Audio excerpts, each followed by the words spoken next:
जानते हैं आज अपन हार्ट ब्लॉक के बारे में। एक ऐसी कंडीशन जिसमें हार्ट के एट्रियम से निकलने वाले इंपल्सेस या तो वेंट्रिकल तक स्लोली पहुंचते हैं या फिर बिल्कुल नहीं पहुंचते, हार्ट ब्लॉक कहलाता है। हार्ट ब्लॉक जनरली 3 टाइप का होता है, first degree heart block, second degree heart block और third degree heart block. First degree heart block में एट्रियम से निकलने वाले सारे के सारे इंपल्सेस वेंट्रिकल्स तक तो पहुंचते हैं, बट ये इंपल्सेस स्लोली पहुंचते हैं, डिले हो जाते हैं। बात करें फर्स्ट डिग्री के ईसीजी इंटरप्रिटेशन की, क्योंकि एट्रियम से आने वाले इंपल्सेस वेंट्रिकल तक तो पहुंचते हैं, बट ये इंपल्सेस डिले हो जाते हैं, धीरे पहुंचते हैं। इसलिए प्रत्येक पी वेव के बाद क्यूआरएस कॉम्प्लेक्स तो आता है, बट पीआर इंटरवल बढ़ जाता है और इस पीआर इंटरवल का गैप नॉर्मल से बढ़ करके मोर देन 0.2 सेकंड बढ़ जाता है। बात करें फर्स्ट डिग्री ब्लॉक के मैनेजमेंट की, तो यहाँ पर as a drug of choice atropine sulphate दी जाती है। अब अपन जानते हैं सेकंड डिग्री हार्ट ब्लॉक के बारे में। प्रकार के हार्ट ब्लॉक में एट्रियम से निकलने वाले सारे के सारे इंपल्सेस वेंट्रिकल तक नहीं पहुंचते हैं। कुछ एक इंपल्सेस तो एट्रियम से वेंट्रिकल तक पहुंच जाते हैं, एट्रियम से निकलने वाले बाकी के इंपल्सेस वेंट्रिकल तक नहीं पहुंच पाते। बात करें ईसीजी इंटरप्रिटेशन की, सेकंड डिग्री ब्लॉक में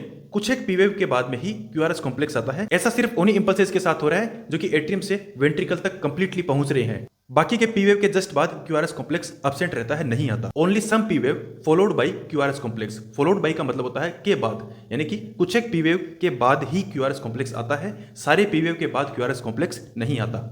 सेकंड डिग्री हार्ट ब्लॉक 2 प्रकार का होता है, एक तो टाइप फर्स्ट जिसको अपन मोबिस फर्स्ट या वेंकबेज बोलते हैं, दूसरा टाइप सेकंड जिसको अपन मोबिस सेकंड भी बोलते हैं। टाइप फर्स्ट में पी और आर के बीच का जो गैप है, जिसको अपन पीआर इंटरवल बोलते हैं, ये प्रोग्रेसिवली बढ़ता ही चला जाता है। यहाँ पर देखिए गैप कम है, देन आगे गैप ज्यादा है और लास्ट में सबसे ज्यादा गैप है। टाइप सेकंड में पी वेव इंटरमीडिएटली ब्लॉक मिलती है, यहाँ पर पी के बाद क्यूआरएस प्रेजेंट है, पी क्यूआरएस, यहाँ पर पी एब्सेंट है, देन क्यूआरएस। इसीलिए पी और क्यूआरएस का रेशियो बराबर नहीं रहता।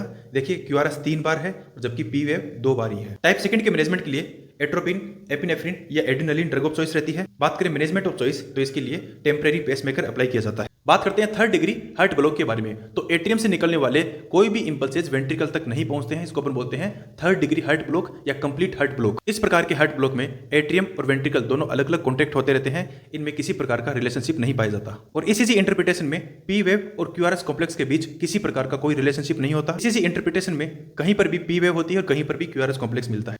बात करें मैनेजमेंट ऑफ चॉइस की, तो थर्ड डिग्री के लिए atropine, adrenaline and permanent pacemakers management of choice रहते हैं।